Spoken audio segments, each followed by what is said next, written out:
Hi hello నమస్తే welcome to Suman TV. ప్రస్తుతం మనం బయారం మండలం ఉన్నటువంటి కొత్తగూడెం గ్రామంలో ఉన్నాం.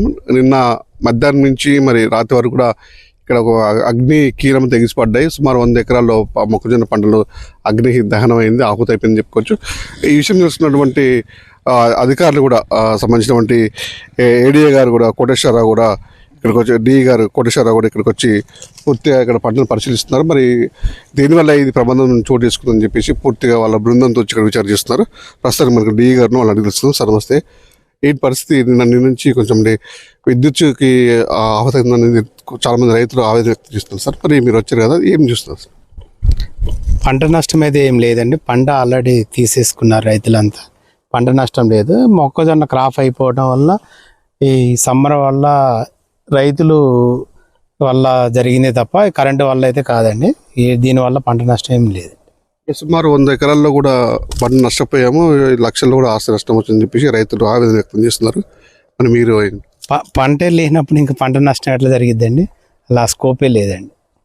దీనికి విద్యుత్ దానివల్ల ప్రమాదం జరిగిందంటే లేక ఏ విధంగా? విద్యుత్ వల్ల కానే కాదండి. ప్రమాదం జరగడానికి విద్యుత్ ప్రమాదం కాదు. ఇది జరిగింది సుమారు 5 గంటల టైం అంటున్నారు.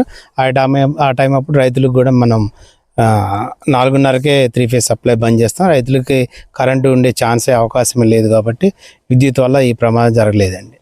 మరి 100 ఎకరాల్లో కూడా అంటే మోటార్ బోర్లు కూడా చాలా కాలిపోయాయి, దానివల్ల నష్టం వాటిల్లని అని చెప్పేసి రైతులు కదా వాళ్ళు ఆవేదన వ్యక్తం చేస్తున్నారు. మరి ఎట్లా వాళ్ళు ప్రభుత్వం తరపు నుంచి వాళ్ళకి మీరు ఏ విధంగా వాళ్ళకి అంచనా ఇస్తారు? ప్రభుత్వం తరపు నుంచి వాళ్ళకి ఏమన్నా తీసుకెళ్తాం సార్, ప్రభుత్వం దృష్టి తీసుకెళ్ళి ఏమన్నా ప్రభుత్వ పరంగా వచ్చాయంటే వాళ్ళకి లబ్ధి చేకూరేలా చేస్తాం. ఇప్పుడు మీరు వచ్చారు కదా, చూసే ప్రభుత్వం పరిశీలించారు, ఎన్ని బోర్లు కాలిపోయాయి ఏంటంటే మీకు అంచనాకు వచ్చారు ఏమన్నా?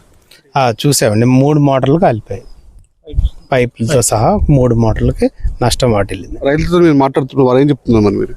అది ఎలా జరిగింది అన్నది వాళ్ళు కరెక్ట్గా అవగాహనతో చెప్పలేకపోతున్నారు. సుమారు 5 గంటలు ఆ టైంలో జరిగిందని మాత్రం చెప్పగలుగుతున్నారు. ఆ టైంలో మన సప్లై అనేది లేదు కాబట్టి విద్యుత్ వల్ల జరగలేదని నిర్ధారణకు మేము రాగలిగామండి. కన్ఫర్మ్గా అంటే ఆ టైంలో కరెంటు సరఫరా లేదండి.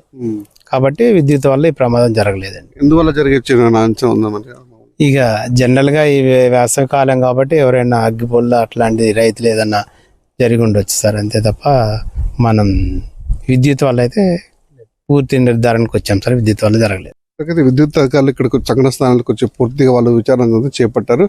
దీనివల్ల విద్యుత్ సంబంధించిన అధికారులు అదంటే విద్యుత్ తప్పిదం ఏం లేదు, ఆ టైంలో కూడా విద్యుత్ సరఫరా నిలిపివేశామని చెప్పి ఇక్కడ ఉన్నటువంటి అధికారులు చెప్తున్నారు. దీన్ని రైతులతో కూడా మాట్లాడిన కొన్ని బోర్లు కూడా ఇక్కడ కాలిపోయాయని చెప్తున్నారు. వాళ్ళకి ప్రభుత్వం దృష్టికి తీసుకుపోయి వాళ్ళకి నష్టపరిహారం చెల్లించే విధంగా కూడా మేము తోడ్పాటు అందిస్తామని చెప్పేసుకున్నటువంటి అధికారులు చెప్తున్నారు.